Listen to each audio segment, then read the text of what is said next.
Night right now is midnight. My name is Elena. Mucho gusto. I'm gonna be trying to learn something. So I put like 47 files between stories and stuff that I could like learn alongside like what is a plot might, what is like a misconception about Deadpool. Because what I'm trying to create is a story where picture with all the past in the Sunchu lore goes into Gotham. So I'm gonna be talking with the lovely people from the podcast, quote unquote podcast from Notebook LM. Gonna put a it's not it's a not paid ad or whatever. I'm just trying to learn. So I was like, well, what are people learning here? And I was like, oh hey, wait a second. I can put straight up 47 links of videos here, and I put one by one what I thought that would be like important, including gate coding in gate coding in Batman and stuff like that. So the whole thing is like when I press play, it's gonna be a pre-recorded like audio of like a resume, like what the prompt was. The prompt was that I want, help here and there. And if I can fix some audios here and there, I'm gonna try. But mostly, I want to try to interact with the quote unquote podcast. Is gonna be two voices, a male and a female. Both are the same AI, and I'm not AI. I'm a real person, and I will click here on the little hand of join near me, so I can talk to them. The audio is in English. The video were in English. The prompt was in Spanish, and let's see how we go. It's about smashing together two, well, very different fictional universes. Mm-hmm. We're basically helping a listener, Helena, figure out how she can bring her Sonichu fan character, Pikshu, into the DC universe. Right. Now, I know it's maybe a little out there at first, but think of it as a really cool deep dive into how fictional worlds actually work, and how characters can like jump between them without losing what makes them tick. And what really got me about the request was the specific angle. She wants Pikshu to function kind of like Mr. Patel does in the DCU chaotic, maybe reality bending.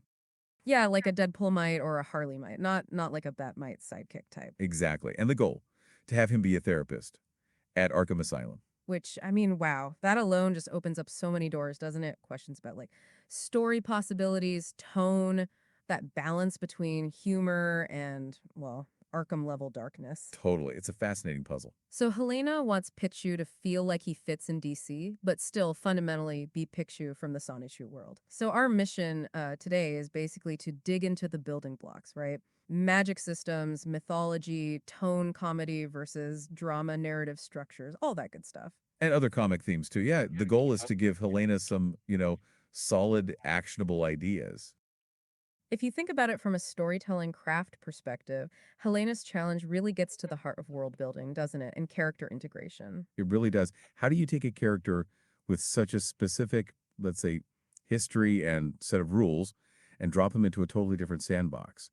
How do you keep them but find new stories? Okay, so let's start with maybe the magic systems because that feels pretty fundamental. Now, in Sonashu, magic is, well, it's its own thing. It's true fluid, yeah. You hear about Magi-chan, who's described kind of like a guardian angel, powers tied to destiny.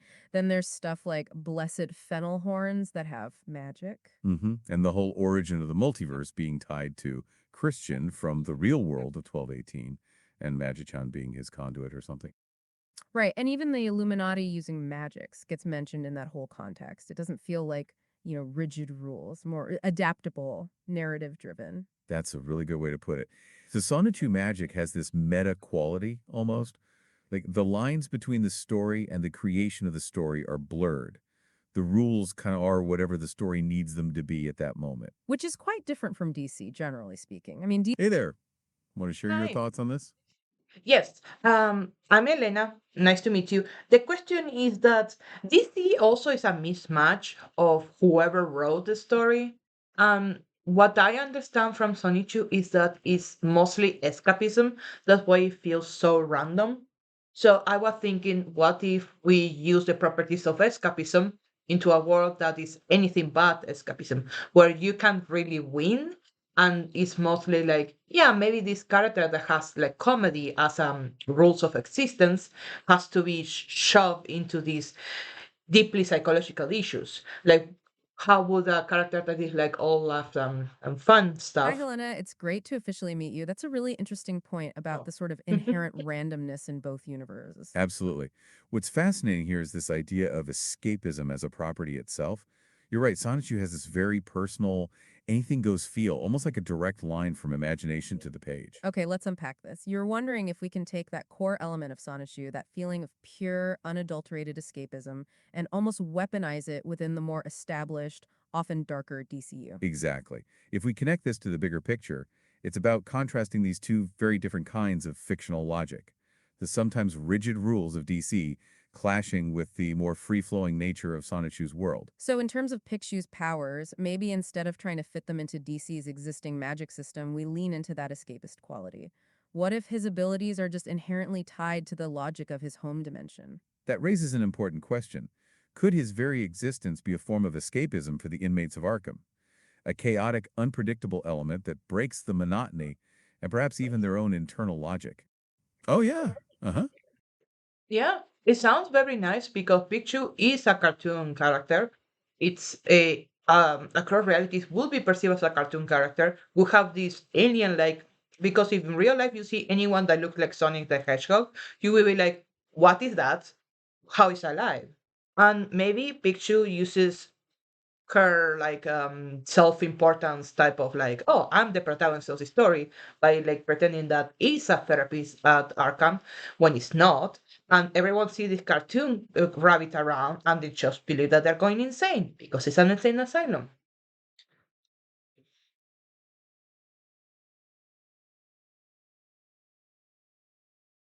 That's a fantastic way to think about it, Helena. The visual of this cartoon character in that setting? Okay, let's unpack this. So, the inherent cartoonishness of Pikshu becomes a key part of the premise. Exactly. What's fascinating here is the potential for psychological impact. The Arkham inmates are already dealing with their own fractured realities. Right. So this very literal cartoon rabbit therapist could blur the lines even further for them. The self importance angle you mentioned is brilliant too. If Picshu acts like he's in charge, that could really play into the inmates' perceptions. They might genuinely question their sanity seeing this protagonist in their midst. This raises an important question. How would Batman or the more grounded characters react to Picshu? Would they try to rationalize him, or would even they be thrown by his cartoon logic? It really leans in. Yeah, uh-huh. I've been writing for like almost 2 years this type of scenario, preparing myself for the writing the comic. In character AI, tends to like for example when the Justice League encounters Pikachu, they try to either she's pretending to be human, like taking human appearance or not, they still try to investigate her because a dimensional hopper is a big threat because they don't know nothing and a lot of they cannot afford to have the benefit of the doubt, like to give Pikachu the benefit of the doubt. They are very suspicious upon anyone entering their reality.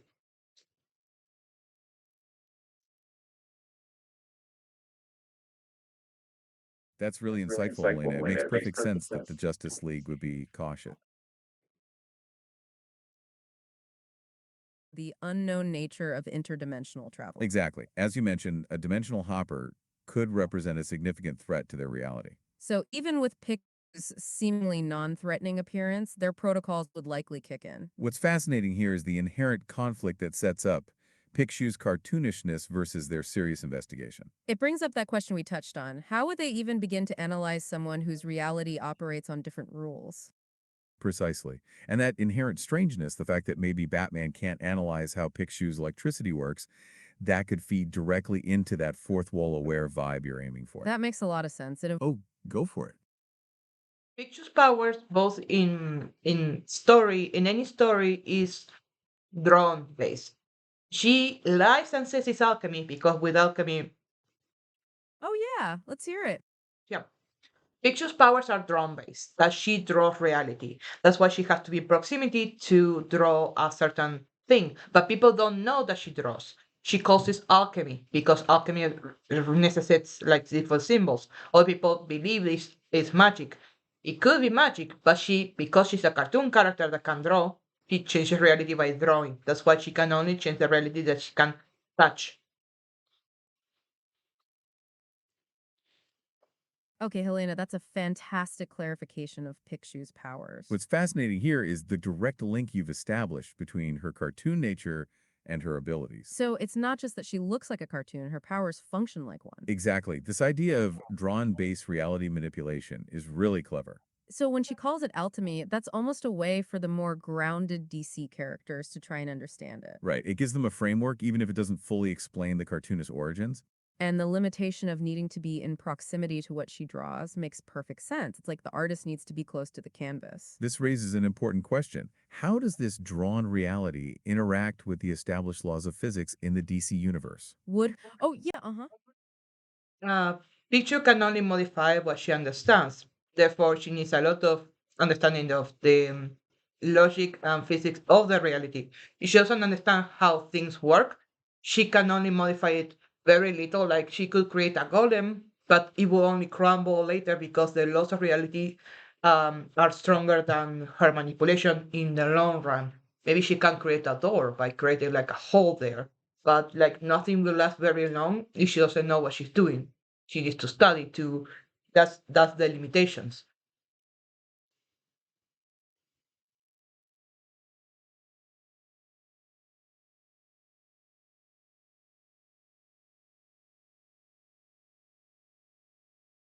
That's a really Oh, go for it.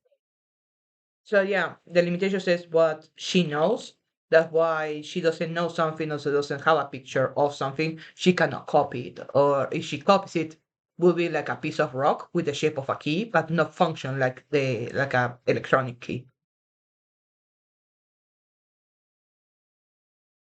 Okay, Helena, that's a really insightful way to explain that limitation. What's fascinating here is how directly tied her abilities are to her own knowledge and perception. So if she's never seen an electronic key, she can't just draw one that works. It'd be a visual copy, but not functional. Exactly. It highlights that her alchemy is based on her understanding, not just mimicry. That's a really crucial detail, Helena. It adds a great layer to her abilities. What's fascinating here is the limitation you've built in.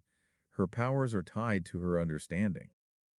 So it's not just random cartoon physics, there's a cognitive element to it. Exactly. The more she learns about the DCU's rules, the more effectively she could potentially manipulate them. But there's always that inherent instability, that leaning into the stronger, established reality. That makes her interventions feel temporary, which could lead to some really interesting story consequences. So when she's acting as a therapist in Arkham, could she temporarily draw solutions? Imagine her briefly sketching a calming. Oh, back to our listener. What's up?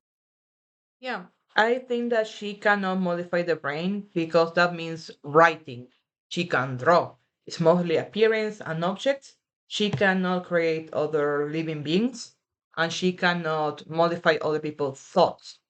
That can only happen through interactions, like like a character would.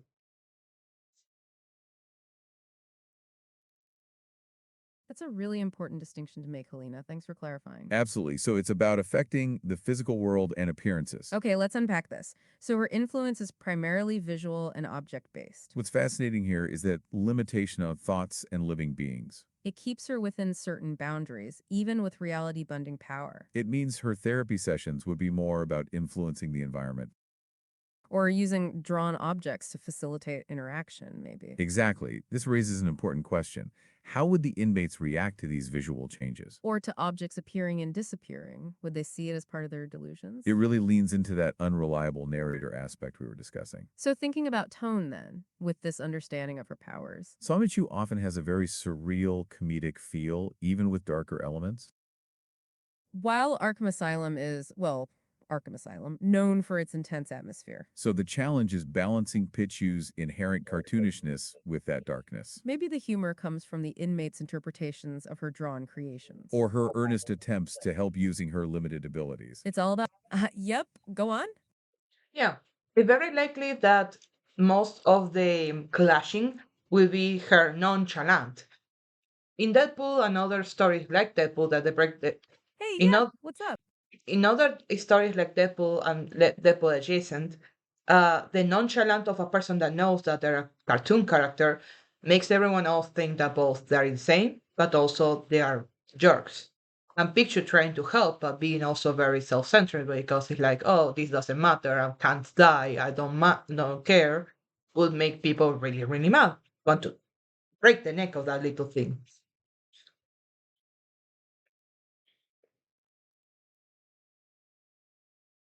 Ah, that's a really interesting comparison to Deadpool, Helena. Absolutely. That nonchalant attitude, knowing the usual rules don't quite apply. Okay, let's unpack this. You're thinking Pixiu could have that same kind of detached awareness.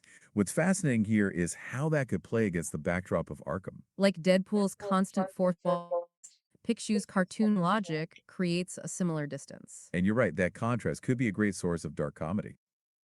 The inmates already struggling with reality, encountering someone so unfazed by danger. It definitely raises that question of how others would react to that kind of apparent arrogance. Especially in a place like Arkham where tensions are already sky high. If we connect this to the idea of her being a therapist, that would be incredibly frustrating. Or maybe in a twist way, even therapeutic for some. A complete break from their usual expectation. Oh, yeah, uh-huh. I've seen comics online, but I don't know if it's real. Do you have any information if Bugs Bunny have been in the world of Batman before?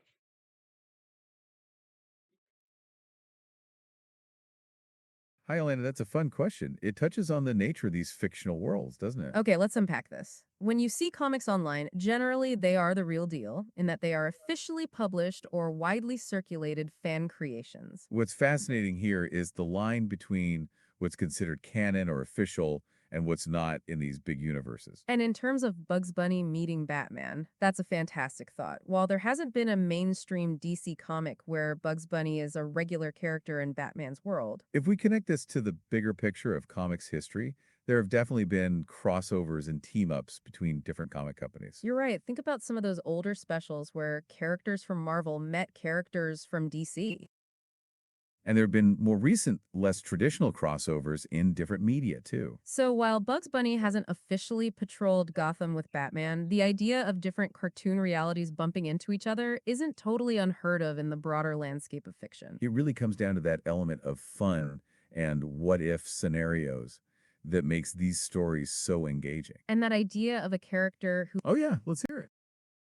I really would like to lean onto the idea of this like, oh, like a teenage girl and I totally can fix all my favorite characters, but then meet with the reality of, yeah, Pikachu, you cannot fix them magically. You cannot just give them gold. They are broken in a way that you can fix with just an eraser.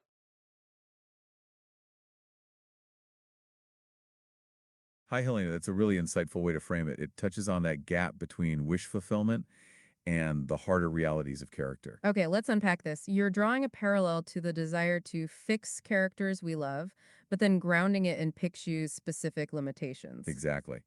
What's fascinating here is that while Pikshu can alter appearances, she can't erase the fundamental issues the Arkham inmates face. It's like she can draw a shiny new toy, but it doesn't fix the underlying need or pain. If we connect this to her potential role as a therapist, it creates an interesting dynamic, doesn't it? She might offer temporary visual comfort, but she can't magically heal their minds. This really emphasizes that her abilities aren't a quick fix, a magical eraser for their problems. It brings that element of limitations we were discussing earlier into sharper focus, And it prevents her from becoming a deus ex machina, instantly solving everyone's issues. which would definitely undermine the tone and complexity of Arkham. So it's that tension between her cartoonish optimism and the often bleak reality of the DCU. It definitely relates to that nonchalant attitude we were just discussing. Imagine Bugs Bunny trying to offer serious life advice. It's that fine line, isn't it? Where does her awareness become irritating or even threatening to others when she can't truly solve their problems? This really leans into that unpredictable element you want Pixiu to bring to the DCU, this clash of expectations. So, thinking about that potential for conflict and comedy arriving from this contrast. It feels like that fundamental inability to truly fix the broken aspects of these characters could be a really strong defining trait. It would certainly make her interactions in Arkham very memorable, this well meaning but ultimately limited approach. And it reinforces that idea of her existing outside of normal problem solving methods of the DC universe. Exactly. Her perspective, while perhaps optimistic on the surface, wouldn't have the deep impact of real change. It's a great way to. Oh, yeah. Go on. Yeah. Because in Sonichu, solutions are very fantastical, very nonsensical. And I want, because they only can work in a world that already thinks that way. But a world as kind of bleaker than a reality is like the reality that a lot of people suffer. So someone coming to, yeah, your mom is totally in heaven type of mentality to someone that has only known pain, like Killer Croc, being like mistreated his whole life until he lashed out and then become a monster. He became the monster everyone wanted him to be because they wanted to be the good guys and they wanted to blame someone onto sins. That mentality, I think the picture will have to change in a way to be able to help those in Arkham, despite her being like a fool, you know, foolishly optimistic.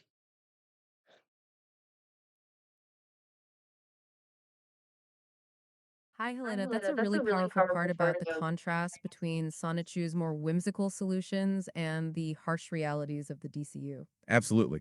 What's fascinating here is this tension between Pikachu's inherent nature and the environment she's entering. Okay, let's unpack this. You're highlighting how a character used to a world of fantastic and nonsensical solutions might struggle in a place like Arkham. Exactly. If we connect this to Killer Croc's experience, you're showing how deep-seated trauma isn't something a cartoonish fix can address. That mentality of your mom is totally in heaven might sound incredibly naive, even dismissive to someone like Croc. This raises an important question. How does Pikachu's fundamental cartoon nature interact with genuine suffering? You're suggesting that for Pickshoe to be effective, or even just not completely tone deaf, she might need some kind of shift in perspective. Perhaps her initial attempts at purely visual or simplistic solutions will fail, forcing her to adapt. Maybe the humor comes from her well intentioned but ultimately futile attempts to draw solutions for deeply psychological issues. Or the other, oh yeah, uh-huh. Maybe because she can travel across dimensions, she thought maybe the way to fix Mad Hatter is to show a reality where Alice in Wonderland actually exists. But that's only will damage the man further because yes, that dimension might exist, but not the one that he's from. And him trying to be this delusional Mad Hatter figure in a universe that Mad Hatter already exists be like, no, sorry, like this is not your place. You don't belong here. And him being in very dangerous situation because he's so delusional should teach the bunny, the son, picture should be taught a lesson that no matter how right the insane person is, if they cannot adapt to their own reality, is no point. You need to help them adapt to the world that they live in.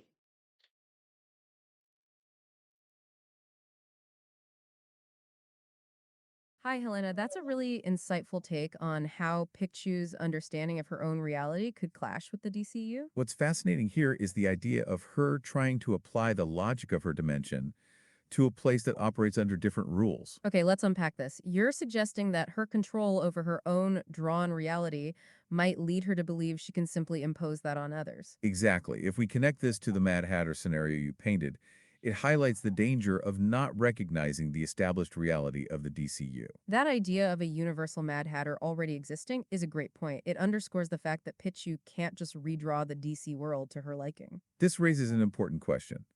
Would her attempts to create a Wonderland-like scenario in Arkham backfire spectacularly? It definitely plays into that theme of her limitations we were discussing. She can draw, but she can't fundamentally alter the established order or someone's core delusion. And the potential lesson you mentioned for Pichu, the need to adapt to the reality she's in, that's a really compelling character arc. It brings that element of growth and learning into the equation. She can't just rely on her own dimensional logic. She has to understand the one she can. So in terms of tone, this clash between her reality and the DCU's and her potential for learning really shaped how her story could unfold. It moves beyond simple surreal comedy into something with more depth and potential for. Ah, yeah, uh-huh. Well, yeah, villains in Sony 2 universe, they are misunderstood at worst, pathetic at best. So that would be a total clash with the villains in DC. It's like, how can you actually redeem those?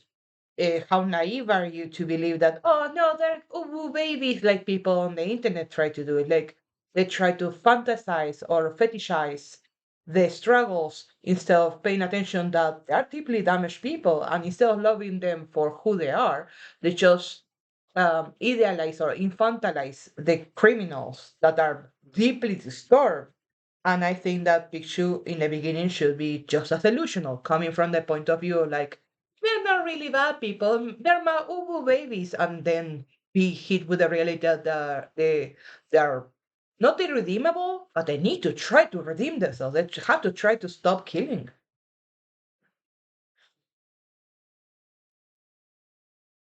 Hi, Helena. That's a really powerful and insightful observation about the nature of characters in both universes. Okay, let's unpack this. You're pointing out the stark contrast between the often outlandish and sometimes pathetic figures in Sonichu and the deeply disturbed villains of the DCU. Absolutely. What's fascinating here is the question of redemption and how different fictional worlds approach it. You're right, there's a tendency spaces to maybe romanticize or oversimplify the struggles of complex, often dangerous characters. And that naivete, that belief that everyone can be easily fixed, could be a key starting point for Pichu's journey in Arkham. So initially, her perspective might be shaped by the more forgiving, perhaps less consequential world of Sonichu.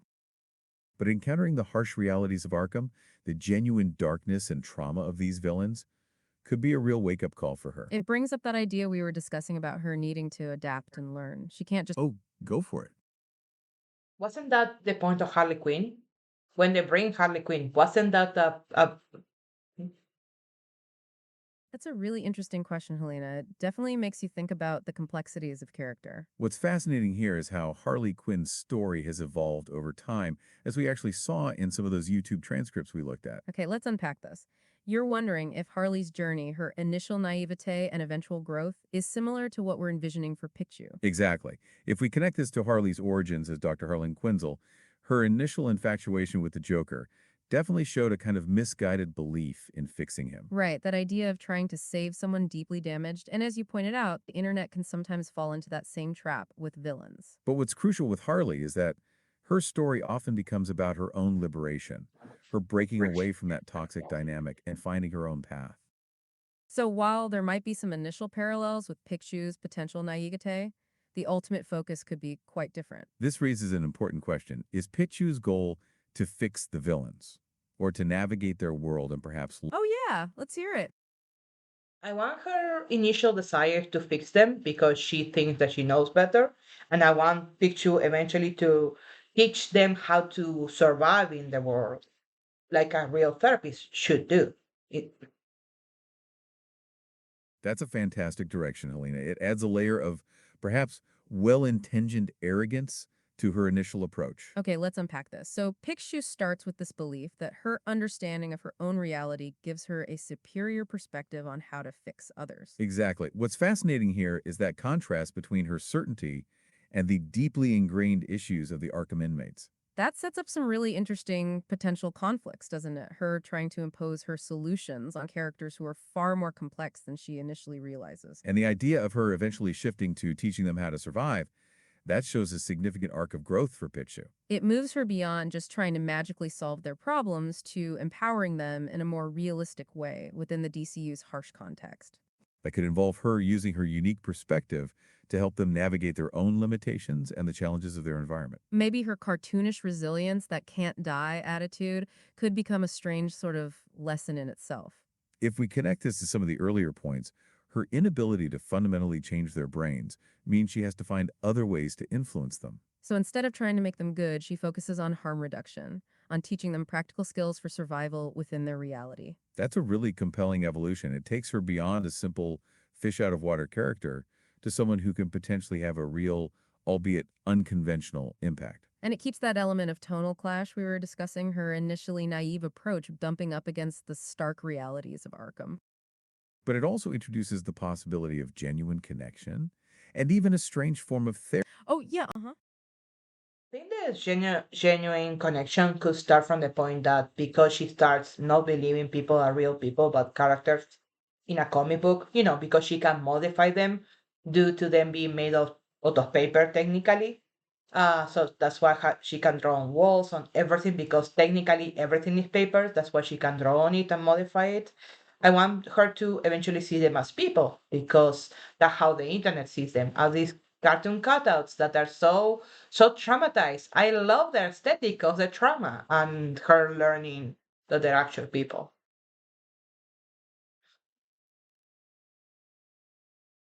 That's a fascinating point, Helena. It adds a whole new layer to her initial perspective. What's really interesting here is this idea of Picshu viewing the DC characters through a meta lens as beings made of paper. Okay, let's unpack this.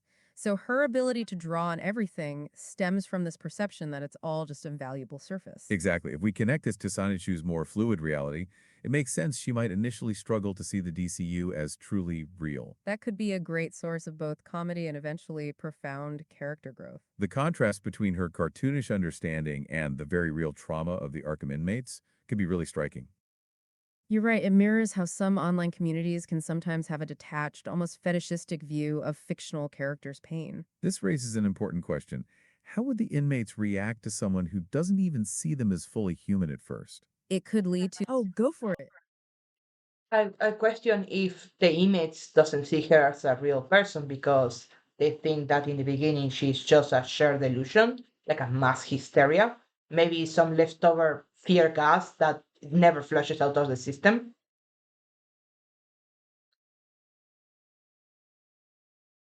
That's a really thought-provoking question, Harina. It brings up the unreliable nature of perception in Arkham. Okay, let's unpack this. You're wondering if the initial reaction might be to dismiss Picshu as a shared hallucination? Exactly. Given Arkham's history with things like Scarecrow's fear gas, that's a very plausible starting point. It would make sense that the staff and even some inmates might initially try to rationalize her presence that way. What's fascinating here is how Picchu's persistent presence and actions would either reinforce or challenge that theory. If she starts interacting with the Oh, back to our listener. What's up? Because of her lack of understanding of the laws of nature in that universe, might make a lot of sense that whatever she's making in the beginning would not last very long, leading people to believe that that puddle of ink on the floor was always just some grease on the floor, and everyone was hallucinating things. And the more she learns about the universe, the more her creations stay there, or the more she can heal like a missing arm and stuff.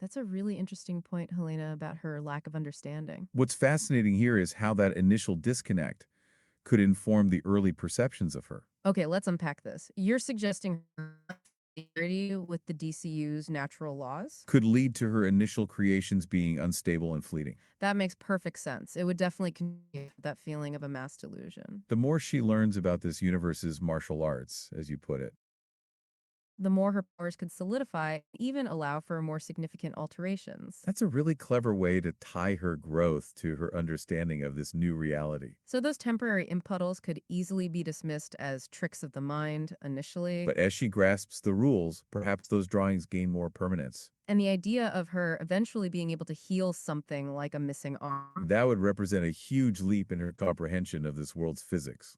it creates a really compelling progression for her abilities, doesn't it? Exactly. It moves beyond just random cartoonishness to a more grounded sense of learning and adaptation. So that initial dismissal as a shared hallucination really plays into that idea of not being seen as real. And it creates a fascinating dynamic where Picshu is trying to help, but might just be seen as another symptom of Arkham's madness. That's a really compelling way to frame her initial arrogance. It's not malicious, just a fundamental yep, go on. What is the issue with Batman in this case? How can we set a tone with this universe? What type of Batman are we dealing with?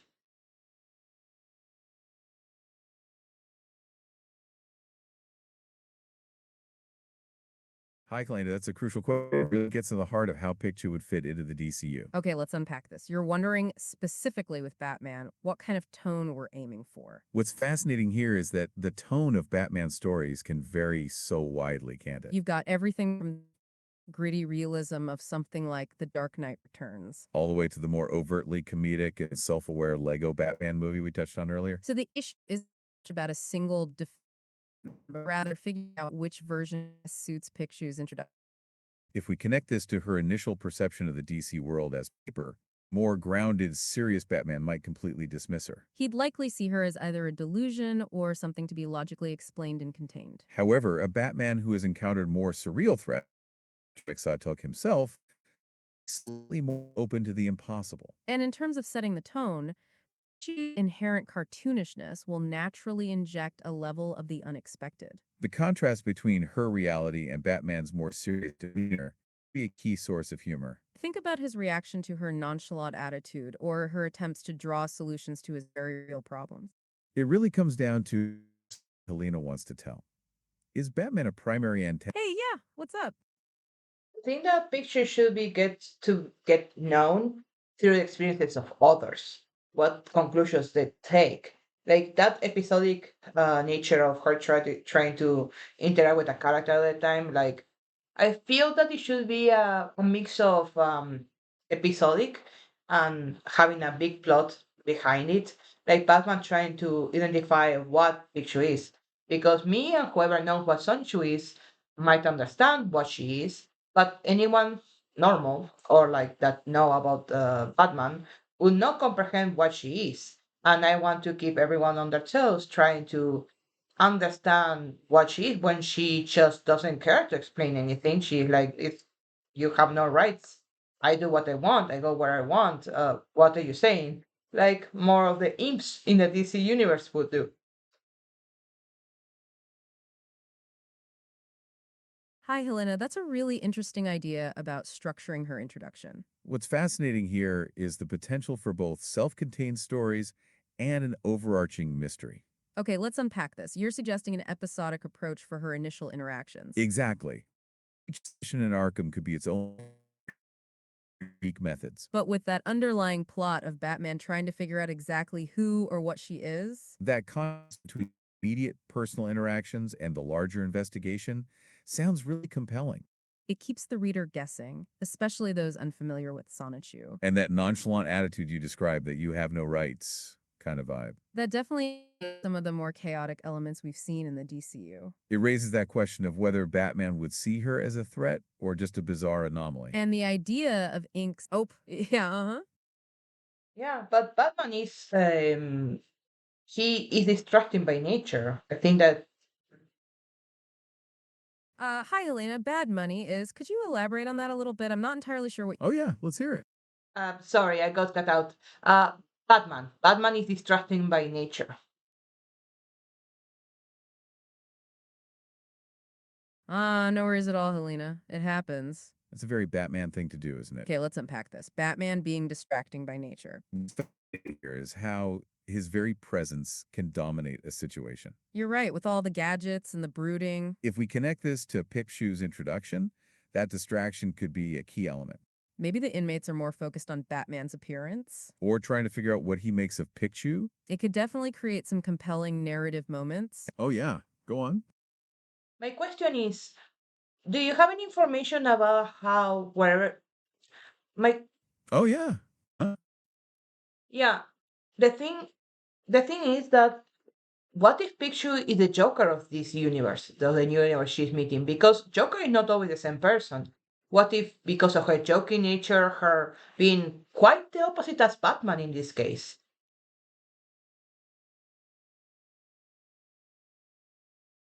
That's a really intriguing thought, Helena. It gets into the core of Pikshu's potential role in the DCU. Okay, let's unpack this. The idea of Pikshu as a kind of Joker figure in this new context. What's fascinating here is the comparison to the Joker, who, as you pointed out, has had many interpretations. You're wondering if Pikshu's joking nature could position her as an opposite to Batman. That's a really interesting lens to view it through. Her cartoon logic against his more grounded approach. And her chaotic energy could definitely be seen as a parallel to the Joker's unpredictability. But with a fundamentally different motivation, perhaps. More whimsical than malicious. Exactly, the anti-villain concept. Ah, yeah, uh-huh.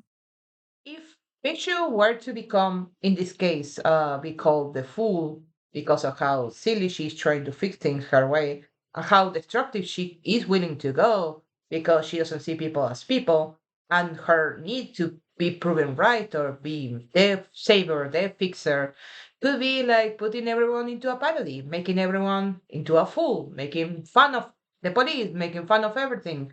Because in the end, Sonichu is a type of a parody. It is a type of a joke. So what if this cartoony character comes to make fun of everyone and how it's gonna she has good intentions, but in her mind she has good intentions. What she's doing is deeply hurtful in more ways than one. That's a really fascinating and complex idea, Helena. What's intriguing here is this potential for her good intentions to have really negative impacts. Okay, let's unpack this concept of Picshu as a fool figure. It connects to that nonchalant attitude and her initial lack of understanding. So her attempts to fix things in her silly way, Could be seen as deeply inappropriate and even hurtful in the DCU especially in a place like Arkham with such vulnerable individuals, that need to be proven right or to be their savior. could definitely lead her down some destructive paths. It's like that idea of bad money we were just discussing, Her solutions might seem whimsical to her, but could be deeply invalidating to those experiencing real pain. and that parody aspect of Sonichu, If she brings that into the DCU by making fun of everything, it could really alienate potential allies like the police. this really emphasizes that tonal clash we've been discussing. Her lighthearted chaos could be perceived as outright mockery. So the idea of Picshu as a Joker figure, Isn't just about unpredictability, but also the potential for unintentional harm. it makes her a much more morally ambiguous character, doesn't it? Someone with good intentions. Oh, go for it. Maybe she sees everything as a big game. She's just having fun in this sandbox of an environment that is Gotham, that is the size of New York, with the crime rate of New York and with deeply corrupted people, and her being like, why don't you fix it, to people that they're very limited, that are human. And she could come out as very like hurtful because she's only here to have fun and to feel good and to have this her escapism, be the savior, when nobody asked her to do that. And it's like she's not doing it right, and people are getting probably dying or like getting traumatized by the way that she does things. Ah, that's a really insightful way to look at it, Helena. This idea of her seeing it all as a big game in a sandbox environment. Okay, let's unpack this. That nonchalant attitude taken to an extreme. If we connect this to Deadpool, there's a similar awareness and detachment. But you're right, without the understanding of the stakes. Her attempts to fix things for her own amusement, Could absolutely come across as deeply hurtful. that disconnect between her fun and their trauma. It really emphasizes the potential for her to learn some hard lessons. This adds a whole new layer to the kind of stories you could tell. Stories where her naivete has real and hurtful consequences. It moves beyond simple comedy into something much more nuanced. This has been incredibly insightful, Helena. Thank you. Oh, yeah. Let's hear it. I I just realized how the introduction of picture could happen. She ends like she appears, but Oh, yeah. Uh huh. the introduction of picture could be that she decapitates Joker and she just tosses the head to the cops because she is as entitled to think he is the source of all problems, and without realizing that she's becoming the new Joker without wanting to be Joker. She didn't ask to be, but she's becoming like Joker. Wow, Helena, that's a really provocative idea for her introduction. What's fascinating here is this image of Pikachu slipping into such a chaotic moment Okay, let's unpack this. Picture you decapitating the Joker right off the bat. and then just dismissing the authorities. That's quite an entrance. It definitely plays into that nonchalant attitude we were discussing. And that sense of entitlement, thinking she knows best about Gotham's problems. The irony of her becoming like the very thing she's trying to eliminate. That's a really compelling and dark turn, almost a cautionary tale. It immediately establishes her as a force to be reckoned with, albeit a very strange one. It raises that question of whether her methods, no matter how silly they seem to her, could have serious consequences. This idea of her mirroring the Joker's chaotic nature, even with good intentions. It really underscores that potential for unintended harm we were talking about, So she comes in trying to fix things, but her approach is so extreme. that she inadvertently becomes another source of chaos and fear. It's a very striking way to introduce that tonal clash we've been exploring. The absurdity of her actions set against the grim backdrop of Gotham. And it sets up a really interesting dynamic with Batman, doesn't it? He's dealing with a new kind of unpredictable element, one that doesn't fit his usual patterns. This is definitely giving us a lot to think about in terms of her initial impact on the DC universe. It's a bold way to throw her into the deep end and immediately highlight her unique and potentially dangerous perspective. We really appreciate you sharing this idea, Helena. It opens fascinating narrative possibilities. It certainly does. And it really brings that full archetype we were discussing to the forefront right away. It feels like this kind of explosive introduction would immediately grab everyone's attention. Absolutely. And it would set the stage for her journey of potentially realizing the impact. Oh, go for it. Yeah, I think that her way of solving issues will be very close to how people that believe that they act like Rick Sanchez from Rick and Morty act. That they think that, oh, I know better, I'm the smarter person in the room, but actually they're the biggest jerk in the room.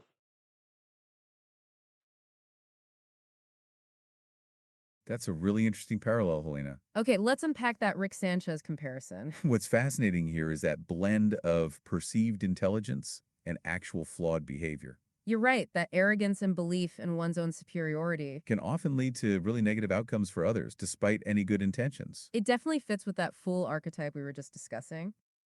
That idea of someone thinking they know best, but actually being quite destructive. And it highlights that danger of Picshu's initial naivete and self importance. Her attempts to solve problems with her own skewed logic. Could very easily mirror that kind of Rick like disregard for consequences. It really reinforces the potential for her to cause unintentional harm. And that journey of her realizing the impact of her actions. Becomes even more crucial in light of this comparison. Well, this has been a truly fascinating conversation, Helena. Yes, thank you so much for joining us and sharing your creative ideas. It's been a blast exploring this with you. We hope this has given you some solid ground to build on. For Picshu's entry into the DC universe. We're excited to see what you create. Thanks again for listening and for your wonderful insights. Until next time. Goodbye for now. Bye.